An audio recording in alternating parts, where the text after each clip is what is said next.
Welcome back to my channel. ఈరోజు మన ఛానల్లో అనుకోకుండా ఇంటికి చుట్టాలు వస్తే అప్పటికప్పుడు నిమిషాల్లో నోట్లో వెన్నలా కరిగిపోయే ఈ స్వీట్ని ప్రిపేర్ చేసి పెట్టండి. చాలా ఇష్టంగా తింటారు. యమ్మీ యమ్మీగా జ్యూసీ జ్యూసీగా చాలా బాగుంటుంది.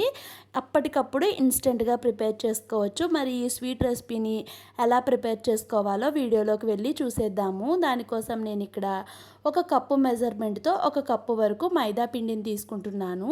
మీరు కావాలి అనుకుంటే గోధుమ పిండితో కూడా చేసుకోవచ్చు. దీంట్లోకి టేస్ట్ బ్యాలెన్సింగ్ కోసం చిటికెడు సాల్టు అండ్ అలానే 1/2 టేబుల్ స్పూన్ వరకు నెయ్యిని కానీ నూనెని కానీ మీకు ఏది అవైలబుల్గా ఉంటే దానిని వేసుకోవాలి.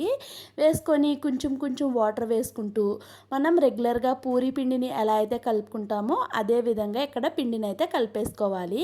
లాస్ట్లో పిండి పడుబారిపోయినట్టు అవ్వకుండా కొంచెం ఆయిల్ అయితే వేసుకొని బాగా కలిపేసుకొని మూత పెట్టి పక్కన పెట్టేసుకోవాలి.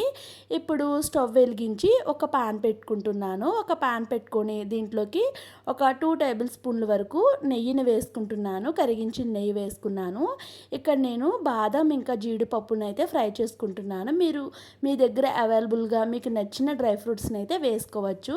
డ్రై ఫ్రూట్స్ని బాగా ఫ్రై చేసి పక్కన పెట్టేసుకొని ఇప్పుడు దాంట్లోనే ఇంకాస్త నెయ్యిని అయితే వేసుకున్నాను. వేసుకొని మనం మైదా ఎంత క్వాంటిటీలో తీసుకున్నామో అంతే క్వాంటిటీలో కొబ్బరిని కూడా తీసుకోవాలి. ఇక్కడ నేను ముందు రోజు కొట్టిన కొబ్బరిని అయితే తీసుకుంటున్నాను.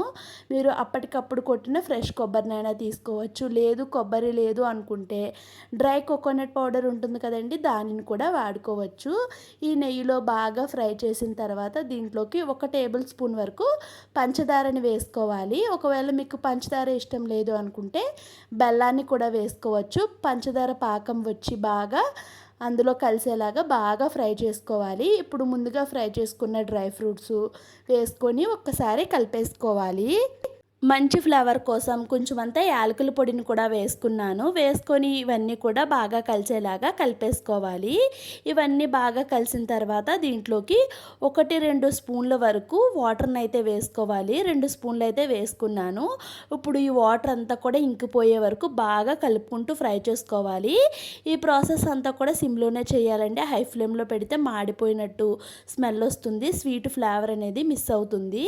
ఈ విధంగా బాగా కలుపుకున్న తర్వాత కొబ్బరి స్టఫింగ్ని పక్కన పెట్టేసుకొని వేరొక ప్యాన్ పెట్టుకొని మనం ఏ కప్పుతో అయితే మైదా తీసుకున్నామో అదే కప్తో 1/2 కప్ కంటే కొంచెం ఎక్కువగా పంచదారని వేసుకున్నాను. పంచదార వేసుకొని 1/2 కప్పు వరకు నీళ్లు వేసుకొని పంచదార బాగా కరిగిన తర్వాత మంచి ఫ్లేవర్ కోసం కొంచెం యాలకుల పొడి వేసుకొని లైట్గా స్టిక్కీగా పాకం వస్తున్నప్పుడు స్టవ్ ఆఫ్ చేసి పాకాన్ని పక్కన పెట్టేసుకోవాలి. ఇప్పుడు ముందుగా మనం నానబెట్టుకున్నాం కదండి, ఈ మైదా పిండి అయితే చక్కగా నానిపోయింది. ఒకవేళ మీరు కావాలి హెల్తీగా అనుకుంటే గోధుమ పిండితో కూడా చేసుకోవచ్చండి, కానీ మైదాతో అయితే టేస్ట్ అయితే చాలా బాగుంటుంది. ఇప్పుడు ఇలా చపాతీ పీటకి కొంచెం అంత ఆయిల్ని అప్లై చేసుకోవాలి.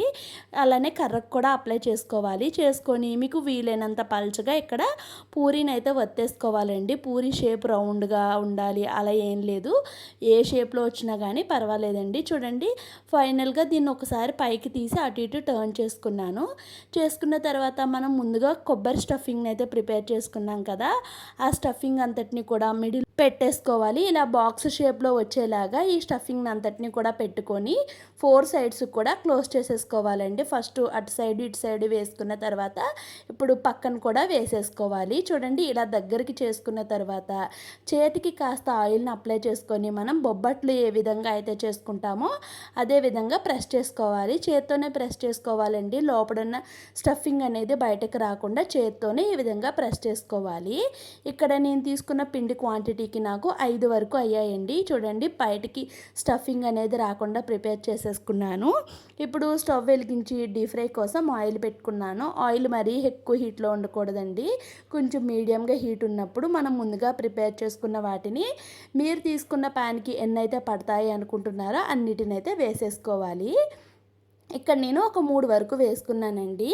ఈలోగా మీ అందరికీ ఒక చిన్న రిక్వెస్ట్ అండి, ఛానల్ని ఫస్ట్ టైం వాచ్ చేస్తున్న వాళ్ళు ప్లీజ్ అండి ఛానల్ని సబ్స్క్రైబ్ చేసుకోండి. అండ్ అలానే వీడియోస్ మన ఛానల్లో మంచి మంచి స్వీట్ రెసిపీస్ అయితే ఉన్నాయండి, వాటిని కూడా మీకు టైం కుదిరినట్టయితే వాటన్నిటిని కూడా చూసేయండి. లైట్గా ఒక సైడ్ కలర్ వచ్చిన తర్వాత ఇంకొక సైడ్కి టర్న్ చేసుకోవాలి. ఇవి మనం మైదాతో చేసాం కాబట్టి చక్కగా పొంగిపోతున్నాయండి. వాటిని గరిటెతో ఒకసారి ప్రెస్ చేసుకుంటూ అటు ఇటు తిప్పుకుంటూ మంచి గోల్డెన్ బ్రౌన్ కలర్ వచ్చే వరకు ఫ్రై చేసేసుకున్నాను.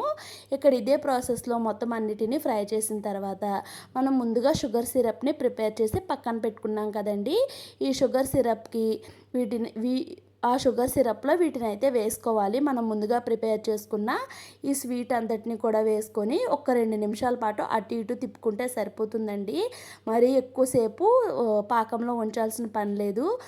చాలా టేస్టీగా ఉంటాయండి. రెసిపీ నచ్చినట్టయితే వీడియోకి లైక్ చేసి కొత్తగా చూస్తున్న వాళ్ళు ప్లీజ్ అండి ఛానల్ని సబ్స్క్రైబ్